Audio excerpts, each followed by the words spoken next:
ഏതവസരത്തിലാണ് ഒരു ഉസ്താദ് ഒരു പ്രഭാഷണം നടത്തുന്നത്, അതറിയാതെ അല്ലെങ്കിൽ അറിയാൻ ശ്രമിക്കാതെ അത് സങ്കീർണമാക്കി സമൂഹത്തെ മൊത്തം അപകീർത്തിപ്പെടുത്തുന്ന രീതിയുണ്ട്. അസ്സലാമു അലൈക്കും. റിയാക്ടിംഗ് വീഡിയോസിലെ പുതിയൊരു വീഡിയോയിലേക്ക് ഏവർക്കും സ്വാഗതം. പ്രിയമുള്ളവരെ, ഡയാലിസിസ് സംബന്ധമായിക്കൊണ്ട് AP അബൂബക്കർ മുസ്ലിയാർ കാന്തപുരം പറഞ്ഞ ഒരു വിഷയം സംബന്ധിച്ച് ഏകദേശം ഒരു 6 മണിക്കൂർ മുമ്പ് അപ്ലോഡ് ചെയ്യപ്പെട്ട ഒരു വീഡിയോയിലൂടെ ഒരു സഖാഫി പറയുന്ന കാര്യങ്ങളാണ് ഇന്നിവിടെ പരാമർശിക്കുന്നത്. അതിൽ അദ്ദേഹം പറയുന്നത് ചില മുസ്ലിയാക്കന്മാർ, ചില ഉസ്താദന്മാർ ചില കാര്യങ്ങൾ പറയും. അത് കാര്യം എന്താണെന്ന് അറിയാതെ നോക്കാതെ വിമർശിക്കപ്പെടുന്ന ഒരവസ്ഥയിലേക്ക് കാര്യങ്ങൾ പോകുന്നു എന്നാണ് അദ്ദേഹം പറയുന്നത്. ഈ മുസ്ലിയാരാണ് ഈ ഇടയ്ക്ക് നബീസുമ്മ എന്ന് പറയുന്ന ഒരു സ്ത്രീ, അവർ മണാലിയിലേക്ക് പോയപ്പോൾ ആ പോയതിനെ ട്രോളിക്കൊണ്ട് ഒരു പ്രഭാഷണ വേദിയിൽ നിന്ന് സംസാരിച്ചത് എന്ന കാര്യം അതൊന്ന് ഓർപ്പിക്കാനാണ് ഇപ്പം നമ്മൾ സ്റ്റോപ്പ് ചെയ്തത്. ഇനി അദ്ദേഹം പറയുന്ന വിഷയം, കുറച്ച് മുൻപ് AP അബൂബക്കർ മുസ്ലിയാർ അസുഖബാധിതരായി കിടന്നതിന് ശേഷം അവരുടെ നോളേജ് സിറ്റിയിലുള്ളൊരു മസ്ജിദിൽ വന്ന് അവിടെ നിന്ന് പറഞ്ഞ ഒരു കാര്യം, അത് എല്ലാ മേഖലയിലും ചർച്ച ചെയ്യപ്പെട്ടതാണ്. നിരവധി ട്രോളുകൾ ഏറ്റുവാങ്ങിയ ഒരു വിഷയമായിരുന്നു. അത് വീണ്ടും ചർച്ചയ്ക്കെടുത്തിരിക്കുകയാണ്.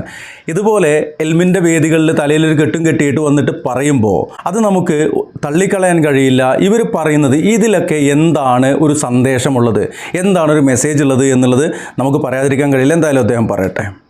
ഉദാഹരണമായിട്ട് ഷെയ്ഖുന കാന്തപുരം ഉസ്താദ്, അദ്ദേഹം ഒരു ദുആ സമ്മേളനത്തിൽ പങ്കെടുത്തുകൊണ്ടിരിക്കുമ്പോൾ അദ്ദേഹത്തോട് പറയുന്നുണ്ട് ഒരാൾ, ഇദ്ദേഹം ഡെയിലി 2 പ്രാവശ്യം ഡയാലിസ് ചെയ്യേണ്ട ആളാണ്. അങ്ങനെയാണോ ആ വീഡിയോയിൽ പറഞ്ഞത്? ഇദ്ദേഹം 2 തവണ ഡെയിലി, ദിവസവും 2 തവണ ഡയാലിസ് ചെയ്യേണ്ട ആളാണ് എന്നാണോ പറഞ്ഞത്? അല്ല, കണ്ണൂരിൽ നിന്നുള്ള ഒരു സത്താറിൻ്റെ വിഷയമാണ് അവിടെ പരാമർശിച്ചത്. അവിടെ ആ ആളില്ല, ആ ആളുടെ ആരുമില്ല. ഒരു ദിവസം 3 ഡയാലിസിസ് എന്നാണ് പറഞ്ഞത്. ഒരു ദിവസം 3 ഡയാലിസിസ് നടക്കുമോ? അതൊരു ചോദ്യമാണ്. ഇനി ഡയാലിസിസ് സംബന്ധമായിട്ട് അതിൻ്റെ ഡീറ്റെയിൽ നമുക്ക് പറയാം. ഡയാലിസിസ് സാധാരണ നടക്കുന്നത് ഒരാഴ്ചയിൽ 3 തവണയാണ്. പിന്നെ അത് ആഴ്ചയിൽ 6 തവണയാവാം, ആഴ്ചയിൽ 7 തവണ നടക്കുന്ന ഡയാലിസിസും ഉണ്ട്. എന്നാൽ ഈ ആഴ്ചയിൽ 7 തവണ എന്നൊക്കെ പറയുന്ന ഡയാലിസിസ്, ഡെയിലി നടക്കുന്ന ഡയാലിസിസിന് 8 മണിക്കൂറിലേറെ സമയമെടുക്കും. അങ്ങനെയാണെങ്കിൽ ദിവസം 3 തവണ, എല്ലാ ദിവസവും നടക്കുന്ന ഡയാലിസിസ് ആണെങ്കിൽ 8 മണിക്കൂറിലേറെ സമയമെടുക്കുന്ന, അല്ലെങ്കിൽ 8 മണിക്കൂർ എടുക്കുന്ന ആ ഒരു പ്രക്രിയ, ഡയാലിസിസിനെ കുറിച്ച് പല ആളുകൾക്കും അറിയാം. നമ്മുടെ ശരീരത്തിലെ വൃക്കയുടെ പ്രവർത്തനം അത് നിലച്ചു പോയി കഴിഞ്ഞാൽ ശരീരത്തിലെ ബ്ലഡിലെ വേസ്റ്റുകൾ അത് പുറത്തേക്ക് കളയുന്ന ആ ഒരു കാര്യം, അത് നമ്മൾ പുറത്തൊരു മെഷീൻ വെച്ച് ചെയ്യേണ്ടതാണ്. ഇതാണ് പ്രിയമുള്ളവരെ ഡയാലിസിസ് ചെയ്യുന്ന മെഷീൻ. നിങ്ങളിപ്പോൾ കാണുന്ന ഫോട്ടോയിലുള്ളത് ഡയാലിസിസ് ചെയ്യുന്ന രോഗിക്ക് കിടക്കാനുള്ള ബെഡും മെഷീനും കൂടിയാണ്. ഇതിൽ നടക്കുന്നത് ശരീരത്തിലെ ഒരു പ്രധാന നരമ്പ്, പ്രത്യേകിച്ച് കയ്യിലുള്ള വലിയൊരു നരമ്പിലേക്ക് ഈ മെഷീൻ ഘടിപ്പിച്ചുകൊണ്ട് ശരീരത്തിലുള്ള ബ്ലഡ് ഈ മെഷീനിലൂടെ കടത്തിവിട്ട് അതിലുള്ള വേസ്റ്റുകളെല്ലാം കളഞ്ഞ് പിന്നീട് ഫ്രഷായ ബ്ലഡ് ശരീരത്തിലേക്ക് കയറ്റുക. ഇതാണ് ഡയാലിസിസ് എന്ന് പറയുന്നത്. ഇത് സാധാരണഗതിയിൽ ആഴ്ചയിൽ 3 തവണ നടക്കാറുണ്ട്. അത് 3-4 മണിക്കൂർ വരെ എടുക്കും. എന്നാൽ ആഴ്ചയിൽ 6 തവണയൊക്കെ നടക്കുമ്പോൾ അത് വീണ്ടും മണിക്കൂറുകൾ കൂടും. ആഴ്ചയിൽ 7 തവണ ദിവസവും ഒക്കെ നടക്കുന്നത് 8 മണിക്കൂറൊക്കെ എടുക്കും. അപ്പോൾ ഒരിക്കലും ഒരു ദിവസം 3 ഡയാലിസിസ് എന്ന് പറയുന്ന നിലയ്ക്ക് ഒരു രോഗിക്ക്, അപ്പോൾ അയാൾ 365 ദിവസവും 24 മണിക്കൂറും ഡയാലിസിസ് ചെയ്തുകൊണ്ടിരിക്കുകയാണ് എന്നുള്ള ആ ഒരു അവസ്ഥയിലേക്ക് വരില്ല എന്നുള്ളതാണ്. എന്തായാലും അതൊക്കെ പോട്ടെ, അവിടെയുള്ള ഒരു രോഗിയുടെ കാര്യമല്ല അവിടെ പരാമർശിച്ചത്. ഒന്നത്, ഡെയിലി 2 ഡയാലിസിസ് അല്ല, ഡെയിലി 3 ഡയാലിസിസ് എന്നാണ് അവിടെ പറഞ്ഞത്. അത് നമുക്ക് കേൾപ്പിക്കാം. അതിനു മുമ്പ് അദ്ദേഹം പറയുന്ന ചില കാര്യങ്ങൾ കൂടി നമുക്കൊന്ന് കേൾക്കേണ്ടതുണ്ട്. ഉസ്താദ് പറയണ്ട, ഡയാലിസിസ് ഒന്നും വേണ്ട, ഡയാലിസിസ് ഒന്നും വേണ്ട. അപ്പൊ ഡയാലിസിസ് എന്ന് പറയുന്ന മെഡിക്കൽ സംവിധാനത്തെ എതിർത്തു, അത് പാടില്ലെന്ന് പറഞ്ഞു, പ്രാകൃത വിശ്വാസം വെച്ച് പുലർത്തി എന്നൊക്കെ പറഞ്ഞിട്ടാണ് ഇത് ആഘോഷിക്കപ്പെട്ടത്. അപ്പോൾ നിങ്ങൾ പറയുന്നുണ്ട് ഡയാലിസിസ് ഒന്നും വേണ്ട എന്ന് ഉസ്താദ് പറഞ്ഞു എന്നുള്ളത്. ഡയാലിസിസ് വേണോ വേണ്ടേ എന്നൊക്കെ തീരുമാനിക്കുന്നത് ഡോക്ടേഴ്സാണ്. അവരുടെ ശരീരത്തിലെ ബ്ലഡിലേക്ക് മാലിന്യം കലർന്നുണ്ടെങ്കിൽ ഡയാലിസിസ് നടക്കേണ്ടതുണ്ട്. ഡയാലിസിസ് വേണ്ട എന്ന് പറഞ്ഞാൽ അവരുടെ ബ്ലഡിലേക്ക് മാലിന്യം കലർന്നുകൊണ്ട് അവർ മരണത്തിലേക്ക് പോവുകയാണ് ചെയ്യുക. അപ്പോൾ ഡയാലിസിസ് വേണോ വേണ്ടേ എന്നൊക്കെ പറയുവാൻ കാന്തപുരം AP അബൂബക്കർ മുസ്ലിയാർക്ക് കഴിയില്ല. അവിടെ അദ്ദേഹം പറയുന്നത് ഇനി ചെയ്യേണ്ടെന്ന് പറഞ്ഞേക്ക്, 1 വേണ്ട 3 വേണ്ട എന്നൊക്കെയാണ് അദ്ദേഹം പറയുന്നത്. അങ്ങനെ പറയാൻ അദ്ദേഹത്തിന് എന്ത് യോഗ്യതയാണുള്ളത്? കുറേ കിതാബോധി എന്നുള്ള യോഗ്യതയാണോ? ശരീരത്തിൻ്റെ പ്രവർത്തനത്തിൻ്റെ ഭാഗമായിക്കൊണ്ട് ബ്ലഡിലേക്ക് മാലിന്യം കലരുന്ന ഒരു അവസ്ഥ, വൃക്കയുടെ പ്രവർത്തനം അത് നിലച്ചു പോയി കഴിഞ്ഞാൽ പുറത്ത് വെച്ചുകൊണ്ട് ഒരു മെഷീൻ്റെ സഹായത്തോടെ വൃക്ക ചെയ്യേണ്ട പണി അത് ഒരു മെഷീൻ്റെ സഹായത്തോടെ പുറത്ത് ചെയ്യുന്ന ഡയാലിസിസ് 2 തരമുണ്ട്. ഇൻഷാ അല്ലാഹ് സമയം കിട്ടുവാണെങ്കിൽ അതെല്ലാം നമുക്കിവിടെ പറയാവുന്നതാണ്. ഈ ഉസ്താദ് കുറച്ചുകൂടി പറയട്ടെ. ഏതെങ്കിലും ഒരാൾ AP ഉസ്താദിനെ പോലെ ലോക പരിചയമുള്ള ഒരാൾ ചിലപ്പോൾ ഇന്ത്യയിലോ കേരളത്തിലോ കാണൂല. അദ്ദേഹത്തിന്റെ നേതൃത്വത്തിൽ മാത്രം വലിയ ആശുപത്രി നടക്കുന്നുണ്ട് പൂനൂരിൽ. പൂനൂരിൽ അദ്ദേഹത്തിൻ്റെ നേതൃത്വത്തിൽ വലിയ ആശുപത്രികളൊക്കെ നടക്കുന്നുണ്ടെന്ന് പറഞ്ഞു. അതേപോലെ തന്നെ അദ്ദേഹത്തോളം പരിചയമുള്ള വേറെ ആൾ ഇന്ത്യയിലോ കേരളത്തിലോ ഒന്നും കാണൂല എന്നും അദ്ദേഹം പറയുന്നുണ്ട്. ലോകത്തന്നെ കാണൂല എന്നുള്ളത് നിങ്ങളോട് പറഞ്ഞോളിയും. എന്നാൽ പൂനൂരിലും അവിടെ ഇവിടെയൊക്കെ നിരവധി ആശുപത്രികൾ അദ്ദേഹത്തിൻ്റെ നേതൃത്വത്തിൽ നടക്കുന്നുണ്ട്. എങ്കിലും അദ്ദേഹത്തിനൊരു അസുഖം വന്നപ്പോൾ അദ്ദേഹം ബുദ്ധിമുട്ട് അനുഭവിക്കുന്ന സമയത്ത് മൈത്ര ഹോസ്പിറ്റലിലേക്കാണ് അദ്ദേഹത്തെ കൊണ്ടുപോയത് എന്നുള്ളത് സക്കാഫിയെ നിങ്ങൾ മറക്കണ്ട എന്നുള്ളൊരു കാര്യമുണ്ട്. നിങ്ങൾ പറയൂ. പൂനൂരിൽ അദ്ദേഹം ഡയാലിസ് വേണ്ട എന്ന് പറയുന്നത് ആ പശ്ചാത്തലത്തിലുള്ളവർക്കൊക്കെ ബോധ്യമാണ്. ആ ഡയാലിസ് ചെയ്യേണ്ടി വരുന്ന സാഹചര്യം, രോഗം ഇല്ലാതെ സമ്പൂർണമായി സുരക്ഷിതനായി ഈ രോഗിയുടെ കിഡ്നി ശരിക്കും പ്രവർത്തനക്ഷമമാവട്ടെ എന്ന പ്രാർത്ഥനയാണ് അദ്ദേഹം നടത്തിയത്, ഉസ്താദ് നടത്തിയത്.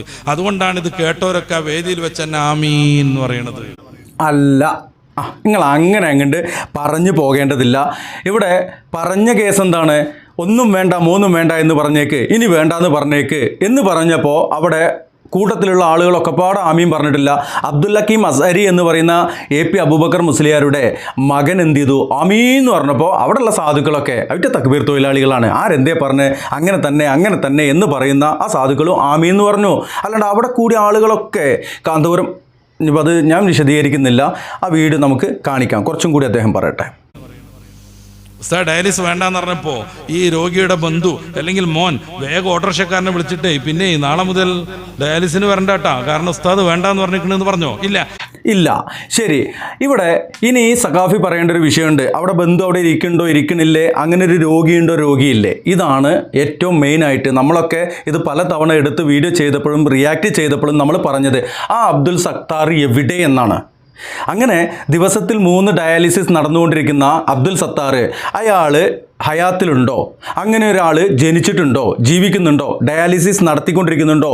ഡയാലിസിസ് നിർത്തിയോ? ആ അബ്ദുൽ സത്താർ എവിടെ? ഇത് പലതവണ ചോദിച്ചു. ഈ ചോദ്യം വീണ്ടും ചോദിപ്പിക്കാൻ വേണ്ടിയിട്ട് സക്കാഫിയെ നിങ്ങൾ ഈ വിഷയം എടുത്തിട്ട് വീണ്ടും ഇറങ്ങിയത് AP അബൂബക്കർ മുസ്ലിയാർ കാന്തപുരത്തെ വീണ്ടും എയറിൽ നിർത്താൻ വേണ്ടിയിട്ടാണോ എന്നുള്ളത് APക്കാരെങ്കിലും ഒന്ന് ചിന്തിക്കുക. അപ്പോൾ അവിടെ ഡയാലിസിസ് നടന്നുകൊണ്ടിരിക്കുന്ന അബ്ദുൽ സത്താറിൻ്റെ ബന്ധു അവിടുന്ന് ഓട്ടോറിക്ഷ എടുത്ത് പോയിട്ടില്ല. ബന്ധു അവിടെ ഇല്ല. ഇവിടെ ബന്ധു ഉണ്ടോ ഇല്ലേ എന്നുള്ളതല്ല, അബ്ദുൽ സത്താർ എന്ന് പറയുന്ന ഒരു വ്യക്തി ഉണ്ടോ എന്നുള്ളതാണ്. അങ്ങനെ ഒരു വ്യക്തി ഉണ്ടെങ്കിൽ എന്തുകൊണ്ടാണ് നിങ്ങൾ, കണ്ണൂരിലുള്ള അബ്ദുൽ സത്താറാണല്ലോ, എന്തുകൊണ്ട് വർഷം 1 2 ആയല്ലോ നമ്മൾ ചോദിച്ചുകൊണ്ടിരിക്കുന്നു. നിങ്ങൾക്ക് ധൈര്യമുണ്ടെങ്കിൽ അബ്ദുൽ സത്താറിൻ്റെ കുടുംബത്തിൻ്റെ ആരുടെയെങ്കിലും ഡീറ്റെയിൽ, അഡ്രസ്സ് വേണ്ട, ഫോൺ നമ്പർ മതി, ഞങ്ങൾ കണ്ടുപിടിച്ചോളാം. അത് ഇതുവരെയും പറഞ്ഞിട്ടില്ല. അപ്പോൾ CM മടവൂര് അങ്ങനെ പറഞ്ഞിരുന്നു, ഇങ്ങനെ പറഞ്ഞിരുന്നു, അത് വേണ്ട ഇത് വേണ്ട എന്ന് പറഞ്ഞിരുന്നു. അതുപോലെ പറയുവാനുള്ള ഒരു തന്ത്രമായിരുന്നു അതെന്നുള്ളത് എല്ലാവർക്കും മനസ്സിലായി. സക്കാഫി പറയട്ടെ. അദ്ദേഹം ആമീൻ എന്ന് പറയാണ്, ഡയാലിസ് വേണ്ട എന്ന് പറയണത്. ആ ഒരു അവസ്ഥയിൽ നിന്ന് ഈ രോഗി മാറിയിട്ട് എല്ലാം സുഖപ്പെട്ട് ഡയാലിസ് ഇല്ലാതെ സാധാരണ മനുഷ്യർ ജീവിക്കുന്നത് പോലെ ജീവിക്കാനുള്ള അവസരവും തോഫീക്കും കിട്ടട്ടെ. ഡയാലിസ് ഒന്നും വേണ്ട എന്ന് പറയുന്നത് അതിനാണ്. ആ ഒരു പശ്ചാത്തലത്തിൽ അതേ ആർക്കും മനസ്സിലാവുള്ളൂ. അത് നിങ്ങൾക്ക് മനസ്സിലാവുള്ളൂ എന്ന് പറയുന്നത് നിങ്ങൾ ന്യായീകരിക്കുന്നത് കൊണ്ടാണ്. ഞങ്ങൾക്കൊന്നും മനസ്സിലായില്ല. ഡയാലിസിസ് വേണ്ട, അത് വേണ്ടാന്ന് പറഞ്ഞേക്ക്, 3 വേണ്ട 1 വേണ്ട ഇങ്ങനെ പറയുമ്പോൾ എന്താ മനസ്സിലാക്കേണ്ടത്? അത് ദുആയാണെന്നുള്ള അള്ളാഹിനോടല്ലേ പറയേണ്ടത്? അവിടെ നിന്നിട്ട് വലിയൊരാളാണെന്നും പറഞ്ഞിട്ട് അത് വേണ്ട എന്ന് പറഞ്ഞേക്ക് എന്ന് പറയുന്ന ആ ഒരവസ്ഥയാണ് അവിടെ ഉണ്ടായിരുന്നത്. അത് ദുആയാണ് എന്നുള്ളത് നിങ്ങൾ ഇങ്ങോട്ട് പറഞ്ഞ് അത് വിവാദമായപ്പോൾ നിങ്ങളൊക്കെ പറഞ്ഞു കൊണ്ടുവന്നതാണ്. ഏതായാലും അതെന്താ പറഞ്ഞു എന്നുള്ളത് നമുക്കൊരിക്കൽ കൂടി കാണാം. ഇദ്ദേഹം കുറച്ചുകൂടെ പറയട്ടെ. അതുകൊണ്ടാണ് വേദിയിലുള്ളവരും സാസിലുള്ളവരും ഒന്നിച്ചാമീൻ എന്ന് പറയുന്നത്. ഇനി നമുക്ക് അവിടെ എന്താണ് സംഭവിച്ചത് എന്നുള്ളത് ഒന്ന് കേൾക്കേണ്ടതുണ്ട്. അവിടെ വേദിയിലുള്ളവർ ഒന്നിച്ച് ആമീൻ പറഞ്ഞതാണോ അല്ലേ എന്നുള്ളത് ഒന്ന് കേട്ടിട്ട് വരാം. അബ്ദുസത്താർ എന്ന് പറഞ്ഞിട്ട് ഒരാൾ കണ്ണൂരിൽ കിഡ്നി രോഗമായിട്ട് ഒരു ദിവസം 3 ഡയാലിസിസ് ഒന്നിച്ച് ചെയ്യേണ്ടി വന്നതാണ്. ഇനി ചെയ്യണ്ട. ആമീൻ. അവിടെ എന്താ പറഞ്ഞത്? ദുആ ആണോ? നിങ്ങൾക്ക് മനസ്സിലായത്? ദുആ അല്ല എന്നുള്ളത് ആ സംസാരത്തിൽ നിന്ന് തന്നെ നമുക്ക് മനസ്സിലാക്കാൻ കഴിയും. മറ്റൊന്ന്, ആമീൻ എന്ന് വേദിയിലുള്ളവർ ഒന്നിച്ച് പറഞ്ഞത് എപ്പോഴാണ് സഹോദരന്മാരെ? ഒന്നുകൂടി കേട്ടോ കാണി. അബ്ദുസത്താർ എന്ന് പറഞ്ഞിട്ട് ഒരാൾ കണ്ണൂരിൽ കിഡ്നി രോഗമായിട്ട് ഒരു ദിവസം 3 ഡയാലിസിസ് ഒന്നിച്ച് ചെയ്യേണ്ടി വന്നതാണ്. ഇനി ചെയ്യണ്ട. ആമീൻ. അബ്ദുൽ ഹക്കീം അസ്ഹരി ആമീൻ എന്ന് പറഞ്ഞപ്പോൾ എല്ലാവരും കൂടിയും മൂപ്പർക്ക് ഈ രൂപത്തിലാണ് കാര്യങ്ങൾ പോയത് എന്ന് പറഞ്ഞപ്പോൾ എന്തോ പിടുത്തം വിട്ടു എന്ന് മനസ്സിലായി. അതുകൊണ്ട് അദ്ദേഹം പെട്ടെന്ന് ആമീൻ എന്ന് പറഞ്ഞു. അതിന് കൂട്ടത്തിൽ അവിടെയുള്ള ആളുകളെല്ലാം ആമീൻ എന്ന് പറയേണ്ടത്. എന്നിട്ട് അവസാനം പറയുന്നതോ ഇത് ഞാൻ പറഞ്ഞതല്ല കേട്ടോ. പിന്നെ ആരെ അവിടെ ഇരുന്ന് പറഞ്ഞത്? അതെന്തേ നിങ്ങൾ ചോദിക്കാത്ത മുസ്ലിയാക്കന്മാരെ? നിങ്ങളിതിങ്ങനെ ന്യായീകരിക്കാൻ ഈ മൈക്കിൻ്റെ മുമ്പിൽ നിന്നിട്ട് വെള്ളിയിട്ടിട്ട് ഒരു വെള്ളക്കെട്ട് തലയിൽ കെട്ടിയിട്ട് നിങ്ങളിങ്ങനെ ഈ ആളുകളുടെ മുമ്പിൽ ഇരുന്നിട്ട് ഇതിങ്ങനെ ന്യായീകരിക്കുന്നുണ്ടല്ലോ. എന്തുകൊണ്ടാണ് അതിൻ്റെ യാഥാർത്ഥ്യം നിങ്ങളത് പറയാത്തത്? അവിടെ കാന്തപുരം AP അബൂബക്കർ മുസ്ലിയാർ പറഞ്ഞ വിഷയം എന്താണെന്നുള്ളത് ലോകം കേട്ടതാണ്. അത് പണി കിട്ടി, ട്രോളായി, എയറിൽ കയറി എന്ന് പറഞ്ഞപ്പോൾ പിന്നെ അത് ന്യായീകരിക്കാൻ വന്നാൽ നമ്മളൊക്കെ വിട്ട കേസാണ് മൂല്യരത്. നിങ്ങൾ വേദിയിൽ കയറിയിട്ട് അതിങ്ങനെ ന്യായീകരിച്ച പണ്ട് നബീസുമ്മാൻ്റെ മണാലി യാത്ര ന്യായീകരിച്ച പോലെ അല്ലെങ്കിൽ ട്രോളിയെ പോലെ ആവില്ല. ഇത് കുറച്ചും കൂടിയും ആളുകൾ എടുക്കും, ട്രോളും എന്നുള്ളതാണ്. ഇൻഷാ അല്ലാ എന്തായാലും കുറച്ചുകൂടി ഇദ്ദേഹം പറയട്ടെ. ഇത് ഡയാലിസ് ചെയ്യുന്ന രോഗിയാന്ന് പറയുമ്പോൾ ഉസ്താദ് ഡയാലിസ് വേണ്ട പറഞ്ഞപ്പോൾ ഇനി മുതൽ ഡയാലിസിന്റെ പൈസ ലാഭം കിട്ടിയടാന്ന് എല്ലാവരും പറയണത്. പിന്നെ എല്ലാവരും പറഞ്ഞത് ആമീൻ എന്നാണ്. എന്ന് വെച്ചാൽ എല്ലാവരും പറഞ്ഞതല്ല. അബ്ദുൽ ഹക്കീം അസ്ഹരി ആമീൻ എന്ന് പറഞ്ഞപ്പോൾ എല്ലാവരും, അത് തക്ബീർ തൊഴിലാളികളാണ്, അവിടെയുള്ള തക്ബീർ തൊഴിലാളികൾ ആമീൻ എന്ന് പറഞ്ഞു. അത്രേ ഉള്ളൂ. അതിന് വീണ്ടും കേൾപ്പിച്ചിട്ട് ഇത് കാണുന്ന ആളുകളെ കൂടി ബോറടിപ്പിക്കുന്നില്ല. സക്കാഫി പറയും. എന്ന് വെച്ചാൽ അതൊരു പ്രാർത്ഥനയാണ്. ഡയാലിസ് ഒന്നും വേണ്ട. കുണ്ടൂർ ഉസ്താദിന്റെ അടുത്ത് പോയിട്ട് കാലുവേദന വേണ്ട അറിയും. കുണ്ടൂർ ഉസ്താദ് എന്തെങ്കിലും വിവരക്കേട് പറഞ്ഞു എന്നുള്ളതല്ല ഇവിടുത്തെ മാനദണ്ഡം. അത് വേണ്ട, ആ രോഗം വേണ്ട എന്ന് പറയാൻ അള്ളാഹ്ക്കേ കഴിയുള്ളൂ. അള്ളയാണ് അത് വേണോ വേണ്ടെന്ന് തീരുമാനിക്കുക. കാന്തപുരം AP അബൂബക്കർ മൗലിയർ ആരാ അത് തീരുമാനിക്കാൻ? നിങ്ങൾ കുണ്ടൂരിൻ്റെയും മണ്ടൂരിൻ്റെ ഒക്കെ കാര്യം പറയണ്ടല്ലോ. കുണ്ടൂർ എന്തെങ്കിലും പറഞ്ഞതാണോ? ഇന്നത്തെ ഈ സോഷ്യൽ മീഡിയ കാലഘട്ടത്തിൽ ഇസ്ലാമിനെ ഇതുപോലെ വികൃതമാക്കുന്ന രൂപത്തിലുള്ള ഇത്തരം കാര്യങ്ങളുമായിട്ട് നിങ്ങൾ മുന്നോട്ട് പോകുമ്പോൾ അത് ന്യായീകരിക്കുമ്പോൾ പറയേണ്ടത് അന്യം കുണ്ടൂരും മണ്ടൂരും പറഞ്ഞുകൊണ്ടിരിക്കുക അയാൾ. മടവൂർ ഷെയ്ഖിന്റെ അടുത്ത് പോയിട്ട് എനിക്ക് ഇന്ന പ്രശ്നമാണ്, അതൊന്നും വേണ്ട എന്ന് പറയും. മടവൂർ ഷെയ്ഖിൻ്റെ അടുത്ത് പോയിട്ട് ഇത് ഷാർജ ഷെയ്ഖിൻ്റെ അടുത്തും ചിക്കു ഷെയ്ഖിൻ്റെ അടുത്തും പോയി പറഞ്ഞ പോലെയല്ല. മടവൂർ ഷെയ്ഖിൻ്റെ അടുത്ത് പോയിട്ട് എനിക്ക് ഇന്ന പ്രശ്നമാണെന്ന് പറഞ്ഞാൽ അത് മാണ്ടാ എന്ന് മടവൂർ ഷെയ്ഖിന് അന്തല്ല. ഇപ്പോൾ പല ആളുകളും പറയാറുണ്ട് മടവൂർ ഷെയ്ഖിന് അങ്ങനെ പറയല്ലേ ഇങ്ങനെ പറയല്ലേ. മടവൂർ ഷെയ്ഖ് പാവായിരുന്നു എന്ന് നമുക്ക് മനസ്സിലാക്കാം. അദ്ദേഹത്തിന് മാനസിക രോഗത്തിൻ്റെ ബുദ്ധിമുട്ടായിരുന്നു. എന്തിനാണ് ഇവരിതിങ്ങനെ എടുത്ത് കയറ്റിക്കൊണ്ട് കിടക്കുന്നത്? ഇവർ കാരണമല്ലേ മനുഷ്യൻ നമുക്ക് പറയേണ്ടി വരുന്നത്. മടവൂർ ഷെയ്ഖ് എന്തെങ്കിലും പറഞ്ഞു അതേപോലെ ഞാനും ഇത് പറഞ്ഞിട്ട് അതേപോലെ ഞാനും വലിയ ഔലിയകാക്കയാണെന്ന് കരുതി നടക്കുകയാണോ കാന്തപുരം? അതല്ലേ ഇപ്പോൾ നിന്ന് മനസ്സിലായത്? ഔലിയ ആട്ടെ, അപ്പൊ കാണിച്ചു തരാം. അതൊന്നും വേണ്ട എന്ന് പറയും. അപ്പൊ ഡയാലിസ് വേണ്ട പറഞ്ഞാൽ ആശുപത്രി പോകണ്ടെന്നാണോ? ഡയാലിസിസ് വേണ്ടെന്ന് പറഞ്ഞാൽ ഡയാലിസിസ് ആശുപത്രി അല്ലാതെ ഡയാലിസിസ് സെൻ്ററുകളുണ്ട്, CH സെൻ്ററുകളുണ്ട്. അതുപോലെ തന്നെ മുഹമ്മദ് ഷിഹാബ് തങ്ങളുടെ പേരിലുള്ള സെൻ്ററുകളിലൊക്കെ ഡയാലിസിസ് ചെയ്തു കൊടുക്കുന്നുണ്ട്. അപ്പോൾ ആശുപത്രിയിൽ മാത്രമല്ല എന്നാണ് പറഞ്ഞത്, സെൻ്ററുകളിലും ഡയാലിസിസ് നടക്കുന്നുണ്ട്. ഡയാലിസിസ് വേണ്ടെന്ന് പറഞ്ഞാൽ പിന്നെ ഡയാലിസിസ് ചെയ്യേണ്ടത് തന്നെയല്ലേ? അല്ലാണ്ട് ഇപ്പം എന്താ പറയുക? ഡയാലിസിസ് വേണ്ടെന്ന് പറഞ്ഞു കഴിഞ്ഞാൽ കഞ്ഞി കുടിക്കേണ്ടെന്നാണോ മൂല്യരെ? എന്തൊക്കെ എങ്ങനെ ഈ പറഞ്ഞുകൊണ്ടിരിക്കുന്നത്? സാധുക്കളെ പറ്റിക്കാനല്ലേ? കുറച്ചും കൂടി പറ്റിക്കും. നമ്മൾ ആലോചിച്ച് നോക്കുങ്ങൾ, ഇതാരാ പറയണമെന്നുള്ളൊരു ബോധം വേണ്ടേ? അതാണ് പ്രശ്നം. റസൂലുള്ളാന്റെ മുടി ആണ് എന്ന് പറഞ്ഞുകൊണ്ട് അമ്മൂൻ്റെ മുടി കൊടുത്തിട്ട് അത് കലക്കി കൊടുത്തിട്ട് അതിൽ കുറച്ച് പൊടിയും കൂടി ഇട്ടിട്ട് കലക്കി കൊടുത്ത ആളാണെന്നുള്ളത് തന്നെ അതന്നെയാണ് ഇപ്പോഴത്തെ പ്രശ്നമേ. ഏതെങ്കിലും ഒരു നാട്ടിൽ മുഅദ്ദിൻ പണി എടുത്തുകൊണ്ട് അതിൻ്റെ അപ്പുറത്തെ നാട് അറിയാത്ത ഒരാളാണോ? മോദ്യം പണിയും കൂടി എടുക്കാതെ, ഒരു പണി എടുക്കാതെ എത്തീമക്കളുടെ പേരും പറഞ്ഞുകൊണ്ട് അതുപോലെ തന്നെ ഷെയർ മുബാറക്കിൻ്റെ പേരും പറഞ്ഞുകൊണ്ട് ജീവിക്കുന്ന ആളാണ്. അതന്നെയാണ് പ്രശ്നം. അതൊക്കെ ഇവിടെ ഉണ്ട് ഉസ്താദെ, മുസ്ലിയാരെ, സക്കാബിയെ പറയും. അല്ലെങ്കിൽ ഏതെങ്കിലും ഒരു നാട്ടിൽ മാത്രം എന്തോ ഒരു ചെറിയ സേവനം ചെയ്യുന്ന ആളാണോ? ഏത് നാട്ടിൽ എന്ത് സേവനം? ഇപ്പോൾ എത്തീമക്കളെ സഹായിക്കുന്നുണ്ടെന്ന് പറഞ്ഞു, അത് മൂപ്പർക്ക് പണം ഉണ്ടാക്കാനാണ്. എത്തിങ്ങാനം ഉണ്ടാക്കിയിട്ട് എത്തി അതൊന്നല്ല ഇവിടുത്തെ കഥ. ഈ ഡയാലിസിസ് വേണ്ട എന്ന് പറഞ്ഞത് ദ്വായാണെന്നുള്ളത് ആരെ പറഞ്ഞ്? ഓക്കെ, അത് നമുക്ക് ദ്വായാണെന്ന് മനസ്സിലാക്കാം. അബ്ദുൽ സത്താർ എവിടെ? കണ്ണൂരത്തെ അബ്ദുൽ സത്താർ എവിടെ? മൂപ്പരുടെ കുടുംബം എവിടെ? മൂപ്പരുടെ ഫോൺ നമ്പർ എവിടെ? മൂപ്പര് ജീവിച്ചിരിക്കുന്നുണ്ടോ? മൂപ്പര് ഡയാലിസിസ് നിർത്തിയോ? മൂപ്പര് ഡയാലിസിസ് നടന്നുകൊണ്ടിരിക്കുന്നുണ്ടോ? മൂപ്പർക്ക് ഒരു ദിവസം 3 ഡയാലിസിസ് നടന്നിരുന്നോ? ഇതിനൊക്കെ മറുപടി അറിയുങ്ങൾ അത്. എന്നിട്ട് ന്യായീകരിക്കേ, വല്ലാത്ത ന്യായീകരണത്തിലൊക്കെ ആയിട്ട് ഇങ്ങനെ നടന്നിട്ട് തലയിൽ കെട്ടും കെട്ടിയിട്ട് തലേകെട്ട നിങ്ങൾ പറയുന്ന ഈ ന്യായീകരണം ഇത് ഇവിടെ വില പോകില്ല. പറയും, കുറച്ചും കൂടി ന്യായീകരിക്കും. ലോകം മൊത്തം സഞ്ചരിച്ച്, അമേരിക്കയും യൂറോപ്പും മൊത്തം സഞ്ചരിച്ച് ദീനീ ദഅവത്തിന് നേതൃത്വം വഹിക്കുന്ന ഒരു മഹാപണ്ഡിതൻ. ഈ ലോകം മൊത്തം സഞ്ചരിച്ചു എന്നുള്ളത് എന്തിൻ്റെ മാനദണ്ഡമാണ്? എന്താണ്? സന്തോഷ് കുളങ്ങരെ അങ്ങനെ എന്തോ പറഞ്ഞിട്ടൊരാളുണ്ടല്ലോ അല്ലേ? മൂപ്പര് ലോകം മൊത്തം എല്ലാ രാജ്യങ്ങളിലൂടെയും സഞ്ചരിച്ചിട്ടുണ്ട്. മൂപ്പർക്ക് എന്ത് ക്വാളിറ്റി ഉള്ളത്? മൂപ്പരൊരു നിരീശ്വരവാദിയാണ്. അപ്പോൾ അതൊന്നല്ല, ലോകം മൊത്തം സഞ്ചരിച്ചു എന്നുള്ളതൊന്നല്ല. ഞാനും 2-3 രാഷ്ട്രങ്ങളിലൂടെ സഞ്ചരിച്ച ആളാണ്. എനിക്ക് ആ 2-3 രാഷ്ട്രങ്ങളിലൂടെ സഞ്ചരിച്ച അവിടുത്തെ കുറച്ച് കാര്യങ്ങൾ മനസ്സിലായി എന്നല്ലാതെ അത് എന്ത് കാര്യമാണ് എന്നെ വലിയ പ്രമുഖനാക്കുന്നത്? ഇനി സാഹചര്യമൊക്കെ ആണെങ്കിൽ കുറച്ച് രാഷ്ട്രങ്ങളിലൂടെയൊക്കെ സഞ്ചരിക്കണം എന്നുണ്ട്, കാണണം എന്നുണ്ട്, ആഗ്രഹമുണ്ട്. അങ്ങനെ സഞ്ചരിച്ചു വെച്ചിട്ട് എനിക്കെന്ത് ക്വാളിറ്റി വ്യത്യാസം വരുന്നത്? അവിടുത്തെ കുറച്ച് കാര്യങ്ങൾ മനസ്സിലാക്കാമെന്നല്ലാതെ പറയും. ഈ ചികിത്സാനുഭവങ്ങളൊക്കെ ഉള്ളയാൾ വ്യക്തിപരമായും അല്ലാതെയും. വ്യക്തിപരമായിട്ട് മൈത്രയിൽ പോയിട്ട് കിടന്നതല്ലേ? അല്ലാത്തത് പറയും വേണ്ട, പറയും. സ്വന്തമായ ആശുപത്രിയും ആ ആശുപത്രിയിൽ ഇത്തരം സംവിധാനങ്ങളൊക്കെ നടത്തുന്ന സംഘടനയുടെ ഏറ്റവും ടോപ്പ് ലീഡർ.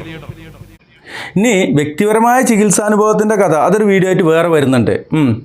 ആദ്യത്തെ കാറിൻ്റെ 3 ടയറും പൊട്ടി, രണ്ടാമത്തെ പിന്നെയും പൊട്ടി, പിന്നെ 100 നായ്ക്കൾ വന്നു. ആ നായ്ക്കളെയൊക്കെ തടഞ്ഞു മാറ്റി തപ്പിത്തടഞ്ഞു പോയിട്ട് അയലക്കാട് പാപ്പാൻ്റെ ജാർത്തുങ്ങ കൊണ്ടുപോയിട്ട് അങ്ങോട്ട് പൂട്ടി. ആരെ? മരിക്കാനായ ഒരു സ്ത്രീയെ. മരിച്ച സ്ത്രീ അയാത്തായി എന്നൊക്കെ പറയുന്ന അതൊക്കെ വേറെ വരുന്നുണ്ട്. നിങ്ങൾ ഇവിടെ പറയും, ഇവിടുത്തെ കാര്യങ്ങൾ പറയും. ഇതൊക്കെ ഒന്ന് മനസ്സിലാക്കിയിട്ട് വേണ്ടേ? അല്ലെങ്കിൽ അദ്ദേഹം ജീവിച്ചിരിപ്പുണ്ട്, അള്ളാഹു ആഫിയത്തുള്ള ദീർഘായുസ് നൽകുമാറാവട്ടെ. അള്ളാഹു ആഫിയത്തുള്ള ദീർഘായുസോ മറ്റെന്തോ കൊടുക്കട്ടെ, അതൊന്നല്ല ഇവിടുത്തെ കഥ. മൂപ്പർക്ക് ദീർഘായുസ് കൊടുക്കണമെന്നോ കൊടുക്കണ്ടെന്നൊന്നല്ല ഇവിടെ പറയുന്നത്. ഈ പറഞ്ഞതിനെ എന്തടിസ്ഥാനത്തിലാണ് നിങ്ങൾ ന്യായീകരിച്ചുകൊണ്ടിരിക്കുന്നത്? ഭയങ്കര ചൂടുണ്ട് സഹോദരന്മാരെ, അപ്പോൾ കൂടുതൽ പറയുന്നില്ല, ഫാൻ ഇടാൻ പറ്റില്ല. അപ്പോൾ നിങ്ങൾക്ക് അതിൻ്റെ ഒരു നോയ്സും ഡിസ്റ്റർബൻസും വരും. അതുകൊണ്ടാണ് ഈ ഡയാലിസിസിൻ്റെ വീഡിയോ ഇത് നമ്മൾ കൂടുതൽ പറയാൻ ഉദ്ദേശിച്ചിട്ടുണ്ടാവില്ല. അതൊക്കെ നേരത്തെ പറഞ്ഞു കഴിഞ്ഞതാണ്. എന്താണ് വിഷയം, ഏതാണെന്നൊക്കെ പറഞ്ഞു കഴിഞ്ഞാണ്. പിന്നെയും അത് ന്യായീകരിക്കാൻ ഈ സക്കാഫിമാരെ ഇറങ്ങുമ്പോൾ കാന്തപുരം അവിടെ പറഞ്ഞ ഒരു വിവരക്കേടായിരുന്നു. മൂപ്പര് CM ആകാൻ കളിച്ചതായിരുന്നു. അത് നമ്മൾ ജീവിച്ചിരിക്കുമ്പോൾ ഹയാത്തുള്ളപ്പോൾ അത് സമ്മതിക്കൂല എന്നുള്ളതാണ് പറയുവാനുള്ളത്. ഒരിക്കൽ കൂടി നമ്മൾ ആ ഒരു 1 വേണ്ട 2 വേണ്ട എന്ന് കേൾക്കുക, എന്നിട്ട് അതൊന്നുകൂടി പണ്ട് പറഞ്ഞാണ് ഒന്നുകൂടി നമുക്കൊന്ന് വിശദീകരിക്കേണ്ടതുണ്ട്. അബ്ദുൽ സത്താർ എന്ന് പറഞ്ഞിട്ട് ഒരാൾ കണ്ണൂരിൽ കിഡ്നി രോഗമായിട്ട് ഒരു ദിവസം 3 ഡയാലിസിസ് ഒന്നിച്ച് ചെയ്യേണ്ടി വന്നതാണ്. ഇനി ചെയ്യണ്ട. ആമീൻ. അതാ ഞാൻ പറഞ്ഞത് കറക്റ്റ് അല്ലേ? ഇങ്ങനെ ഒരു ദിവസം 3 ഡയാലിസിസ് കണ്ണൂരിലത്തെ സത്താർ ചെയ്യുന്നുണ്ട് എന്ന് പറഞ്ഞപ്പോൾ ഇനി ചെയ്യേണ്ടെന്ന് പറഞ്ഞേക്ക് എന്ന് പറഞ്ഞു. അവിടെയുള്ള ആളുകൾ ഒക്കെപ്പാട് ആമീൻ പറയുകയാണോ ചെയ്ത്? ഇയാൾ ആമീൻ പറയിപ്പിക്കുകയാണോ ചെയ്ത്? ബുദ്ധിയുള്ളവർക്ക് തലേക്കെട്ടന്മാർക്ക് ചിലപ്പോൾ മനസ്സിലാവില്ല. ഒരു ന്യായീകരണ തൊഴിലാളികളാണ്. വേണമെന്നുണ്ടെങ്കിൽ മനസ്സിലാക്കിയാൽ മതി. ഇനി ബാക്കി കേട്ടോ.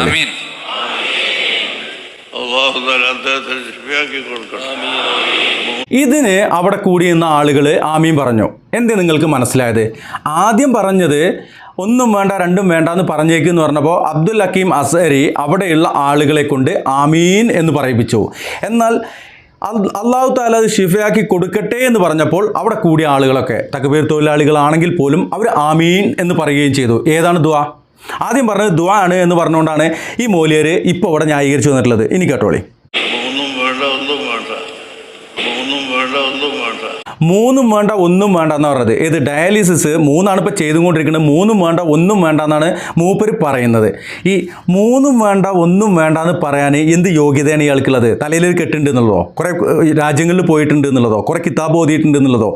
വൈദ്യശാസ്ത്രം ശരീരത്തിലെ രക്തത്തിൽ മാലിന്യം വരും. നമ്മൾ കഴിക്കുന്ന ഭക്ഷണം അതിലത്തേക്ക് മാലിന്യങ്ങൾ രക്തത്തിൽ നിന്ന് വേർതിരിച്ചുകൊണ്ട്, അല്ലെങ്കിൽ നമ്മൾ കഴിച്ച ആ ഒരു ഭക്ഷണത്തിലെ മാലിന്യങ്ങളൊക്കെ മൂത്രത്തിലൂടെയും മറ്റുമായിട്ട് പുറന്തള്ളുകയും അതിൽ നിന്ന് വേണ്ട ആവശ്യമായ കണ്ടൻറ്റ് രക്തത്തിലേക്ക് കൊടുക്കുകയും ചെയ്യുന്ന വൃക്കയുടെ അതിൻ്റെ പണി നിർത്തുമ്പോൾ അള്ളാഹു സംവിധാനിച്ച വൃക്ക എന്ന് പറയുന്നൊരു സാധനം അത് 24 മണിക്കൂറും നമ്മുടെ ശരീരത്തിൽ പ്രവർത്തിച്ചുകൊണ്ടിരിക്കുകയാണ്.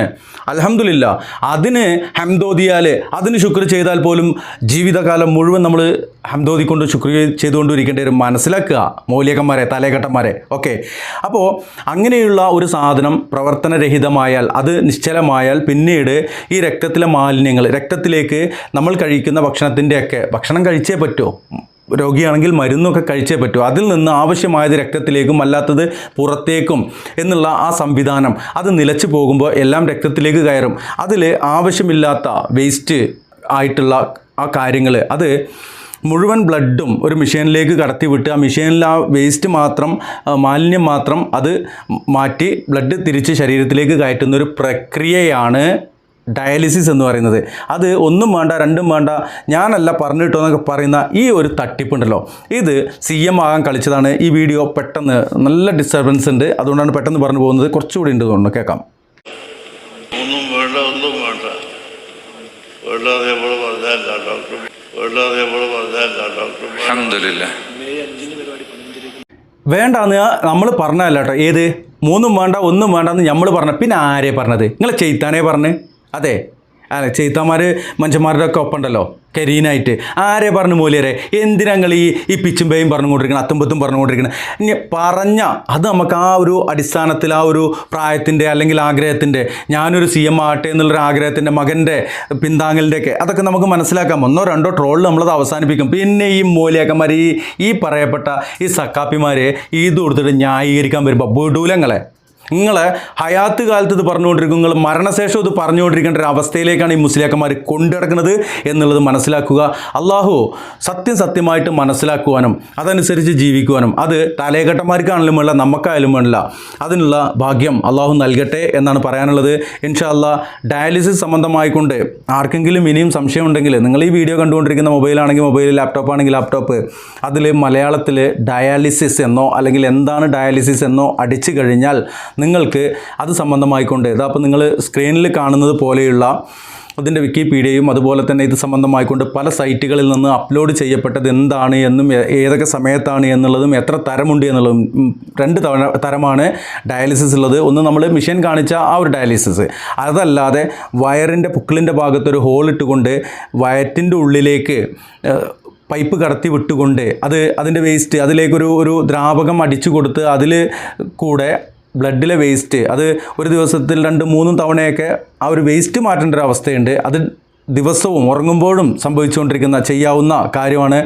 മറ്റുള്ള ഡയാലിസിസൊക്കെ ഉണർന്നിരിക്കുമ്പോൾ മാത്രമാണ് ചെയ്യേണ്ടത്. ഡയാലിസിസ് സംബന്ധമായിക്കൊണ്ട് അള്ളാഹു ഡയാലിസിസ് ചെയ്തുകൊണ്ടിരിക്കുന്ന സഹോദരിമാർ രോഗികൾ ഒരുപാട് ആളുകളുണ്ട്. അവർക്ക് അള്ളാഹു ശമനം നൽകട്ടെ, അവർക്ക് അള്ളാഹു സമാധാനം നൽകട്ടെ എന്നാണ് പറയാനുള്ളത്. ഡയാലിസിസ് രോഗികൾ ആരെങ്കിലും ഇത് കാണുന്നുണ്ടെങ്കിൽ നിങ്ങളെ കളിയാക്കുവാനോ നിങ്ങളെക്കുറിച്ച് ഒരു മോശമായ ഒരു കാര്യം പറയുവാനോ അല്ല ഈ വീഡിയോ ചെയ്യുന്നത്.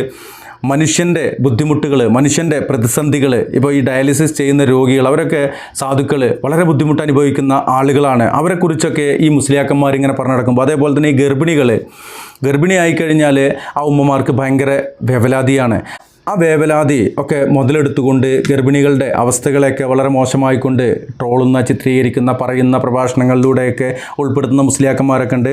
അതിൽപ്പെട്ടതാണ് ഈ ഡയാലിസിസ് രോഗികളെ. ഇപ്പോഴും ഞാൻ ഈ വീഡിയോ അവസാനിപ്പിക്കുന്നതിന് മുമ്പ് വീണ്ടും ഒരിക്കൽ കൂടി ആ ചോദ്യം ആവർത്തിക്കുകയാണ്. എവിടെയാണ് അബ്ദുൽ സത്താർ? കണ്ണൂരിലത്തെ അബ്ദുൽ സത്താർ ഇന്ന് ഡയാലിസിസ് ചെയ്തുകൊണ്ടിരിക്കുന്നുണ്ടോ അതോ ഡയാലിസിസ് നിർത്തിയോ? ആളിന്ന് ഹയാത്തിലുണ്ടോ? ഇപ്പോൾ ഒരു രോഗി ഡയാലിസിസ് നിർത്തണമെങ്കിൽ വൃക്ക മാറ്റി വെക്കണം. അല്ലാത്ത സമയത്ത് ഇപ്പോൾ ചെറിയ 20 വയസ്സുള്ള ആളുകളൊക്കെയാണ് ഡയാലിസിസ് തുടങ്ങിയിട്ടുള്ളതെങ്കിൽ വർഷങ്ങളോളം ഡയാലിസിസ് ചെയ്യാം. എന്നാൽ ഒരു 70 വയസ്സിന് ശേഷമുള്ള ആളുകളാണ് ഡയാലിസിസ് തുടങ്ങിയിട്ടുള്ളതെങ്കിൽ ഒരു 2-3 വർഷമൊക്കെ ഉള്ളൂ അവർക്ക് ഡയാലിസിസ് എന്നുള്ള പ്രക്രിയയുമായിട്ട് മുന്നോട്ട് പോകാൻ കഴിയാം.